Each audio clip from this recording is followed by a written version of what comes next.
नमस्कार, आप सुन रहे हैं रेडियो वर्षा टाइम्स में आपका स्वागत है। हावड़ा में कुख्यात अपराधी सुरेश चौधरी की गोली मारकर हत्या, 2 दर्जन से अधिक मामलों में था वांछित। हथुआ अनुमंडल में 30 सितंबर से 2 अक्टूबर तक सोशल नेटवर्किंग साइट्स पर बैन, अफवाह रोकने के लिए प्रशासन का कदम। कटिया में युवक की हत्या के बाद बवाल, सूचना छुपाने के आरोप में थानाध्यक्ष रजनीश पांडे सस्पेंड। बसडीला NH 27 पर उत्पाद पुलिस की बड़ी कार्रवाई, 18 कार्टन देशी शराब के साथ 2 तस्कर गिरफ्तार। मांझा थाना क्षेत्र के लोहजीरा गांव में चाकूबाजी, खेल विवाद में युवक की मौत। अमृत भारत चौपाल कार्यक्रम में सेंट्रल पब्लिक स्कूल के 12 छात्रों का चयन। वर्षा टाइम्स के साथ मैं सोनिया खान और अब वर्षा टाइम्स विस्तार से।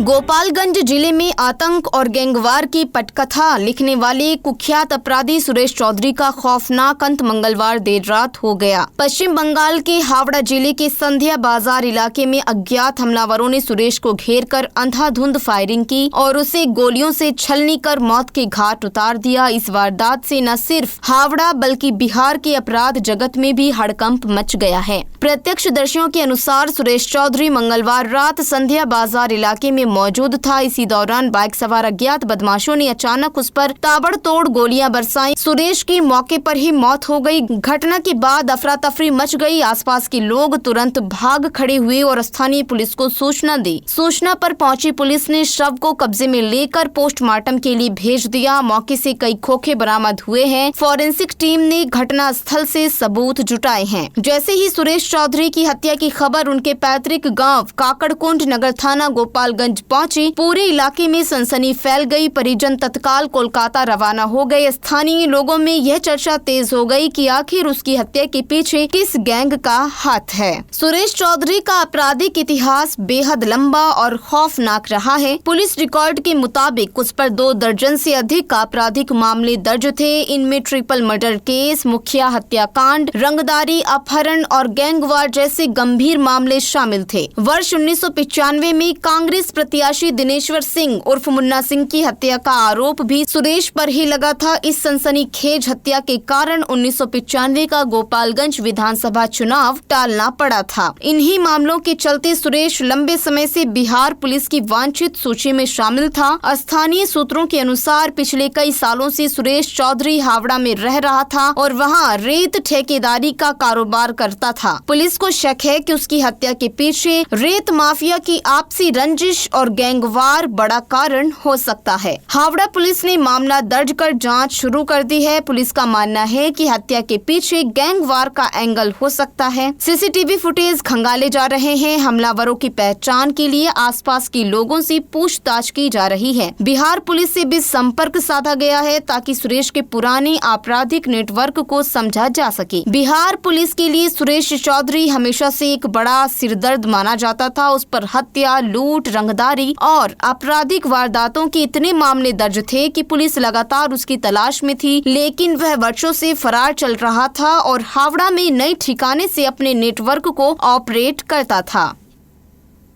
गोपालगंज जिले के हथुआ अनुमंडल में 30 सितंबर से 2 अक्टूबर तक सभी सोशल नेटवर्किंग साइट्स पर रोक लगा दी गई है। ये फैसला डीएम और एसपी की संयुक्त रिपोर्ट के आधार पर राज्य के गृह विभाग ने लिया है। अधिकारियों का कहना है कि कुछ असामाजिक तत्व इंटरनेट का दुरुपयोग कर अफवाह फैलाने और आपत्तिजनक सामग्री साझा करने की कोशिश कर सकते हैं। प्रशासन का मानना है कि इससे सांप्रदायिक सद्भाव और शांति व्यवस्था भंग होने की आशंका है। इसी को देखते हुए 3 दिनों तक सोशल नेटवर्किंग साइट्स पर रोक रहेगी। साथ ही प्रशासन ने आम जनता से अपील की है कि वे अफवाहों से बचें और शांति बनाए रखें। कटिया थाना क्षेत्र में युवक की हत्या के बाद भड़की हिंसा मामले में बड़ी कार्रवाई हुई है। डीजीपी के निर्देश पर कटिया थानाध्यक्ष रजनीश पांडे को निलंबित कर दिया गया है। दरअसल कटिया में युवक की हत्या के बाद माहौल बिगड़ गया था और लोगों ने जमकर बवाल किया। स्थिति को नियंत्रित करने के लिए खुद डीएम और एसपी को मौके पर पहुंचना पड़ा। आरोप है कि थानाध्यक्ष ने इस गंभीर मामले की जानकारी समय रहते वरीय अधिकारियों को नहीं दी, जिसके कारण स्थिति और बिगड़ गई। वरिष्ठ अधिकारियों ने इस लापरवाही को गंभीर मानते हुए तत्काल सस्पेंशन की कार्रवाई की है। जिले में अवैध शराब तस्करी के खिलाफ लगातार अभियान चलाया जा रहा है। इसी क्रम में उत्पाद अधीक्षक अमृतेश कुमार झा के निर्देश पर उत्पाद पुलिस ने सोमवार को बड़ी सफलता हासिल की। जानकारी के अनुसार बसडीला NH-27 के समीप वाहन चेकिंग के दौरान एक मारुति सुजुकी कार को रोककर तलाशी ली गई। कार से 18 कार्टन देशी शराब बरामद की गई। मौके से 2 तस्करों को गिरफ्तार किया गया है। उत्पाद पुलिस ने कार को जब्त कर दोनों आरोपितों को हिरासत में ले लिया है। पूछताछ के बाद इनके नेटवर्क और सप्लाई चेन की जानकारी जुटाई जा रही है। प्रशासन का कहना है कि जिले में शराबबंदी कानून को सख्ती से लागू कराने के लिए लगातार अभियान चलाया जाएगा। गोपालगंज जिले के मांझा थाना क्षेत्र के लोहजीरा गांव में मंगलवार को खेल में हुआ विवाद अचानक खूनी झगड़े में बदल गया। इस दौरान हुई चाकूबाजी की घटना में एक युवक की मौत हो गई। मौके पर अफरा तफरी मच गई। स्थानीय लोगों ने तुरंत पुलिस को सूचना दी। सूचना पर मांझा थाने की पुलिस घटना स्थल पर पहुंची और शव को कब्जे में लेकर पोस्टमार्टम के लिए सदर अस्पताल भेज दिया। पुलिस ने बताया कि घटना में शामिल आरोपियों की पहचान की जा चुकी है और उनकी गिरफ्तारी के लिए लगातार छापेमारी की जा रही है। फिलहाल मामले की तफ्तीश जारी है।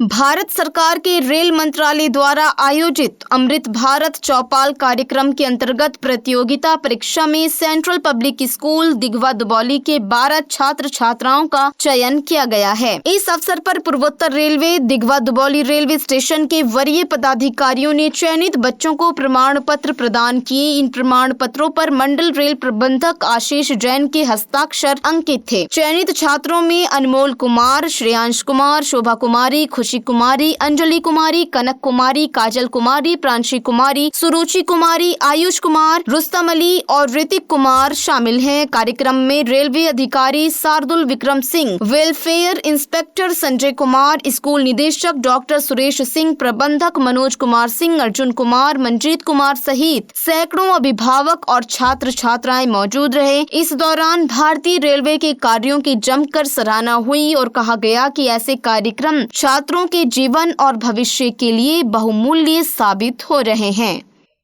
सिधवलिया स्थित भारत शुगर मिल किसानों को गन्ना उत्पादन में नई तकनीक अपनाने के लिए लगातार प्रोत्साहित कर रही है। इसी क्रम में मंगलवार को बैकुंठपुर प्रखंड के प्यारेपुर गांव में चीनी मिल के अधिकारियों ने गन्ने की फसल का निरीक्षण किया। किसान सुनील कुमार के खेत में कार्यपालक उपाध्यक्ष संजीव कुमार शर्मा और वरिष्ठ प्रबंधक पुनीत चौहान पहुँचे। यहाँ गन्ने की प्रजाति कोलख 14,201 की बुआई ट्रेंच विधि से की जा रही थी। अधिकारियों ने बताया कि इस पद्धति में 4 फीट की दूरी पर कतार बनाकर बुआई होती है, जिससे पौधों को पर्याप्त धूप, हवा और पोषण मिलता है और पैदावार भी बेहतर होती है। उन्होंने किसानों को बीज उपचार और वैज्ञानिक तकनीक अपनाने की सलाह दी और भरोसा दिलाया कि मिल प्रबंधन हर संभव तकनीकी सहयोग उपलब्ध कराता रहेगा। जिले में गंडक नहर से एक युवक का शव बरामद होने से सनसनी फैल गई। जानकारी के अनुसार मृतक ने 2 दिन पहले थावे थाना क्षेत्र के कबिलसपुर के पास नहर में छलांग लगाई थी। शव रविवार को मांझा थाना क्षेत्र के जाफर टोला से बरामद किया गया। मृतक की पहचान बैकुंठपुर गांव निवासी धर्मनाथ राम के 18 वर्षीय पुत्र रॉकी कुमार के रूप में हुई है। घटना की सूचना मिलते ही पुलिस मौके पर पहुंची और शव को कब्जे में लेकर पोस्टमार्टम के लिए सदर अस्पताल भेज दिया। फिलहाल पुलिस पूरे मामले की जांच कर रही है। अंत में सुर्खियां एक बार फिर। हावड़ा में कुख्यात अपराधी सुरेश चौधरी की गोली मारकर हत्या, 2 दर्जन से अधिक मामलों में था वांछित। हथुआ अनुमंडल में 30 सितंबर से 2 अक्टूबर तक सोशल नेटवर्किंग साइट्स पर बैन, अफवाह रोकने के लिए प्रशासन का कदम। कटिया में युवक की हत्या के बाद बवाल, सूचना छुपाने के आरोप में थानाध्यक्ष रजनीश पांडे सस्पेंड। बसडीला NH-27 पर उत्पाद पुलिस की बड़ी कार्रवाई, 18 कार्टन देशी शराब के साथ 2 तस्कर गिरफ्तार। मांझा थाना क्षेत्र के लोहजीरा गांव में चाकूबाजी, खेल विवाद में युवक की मौत। अमृत भारत चौपाल कार्यक्रम में सेंट्रल पब्लिक स्कूल के 12 छात्रों का चयन। वर्षा टाइम्स का अंक अब यहीं समाप्त होता है।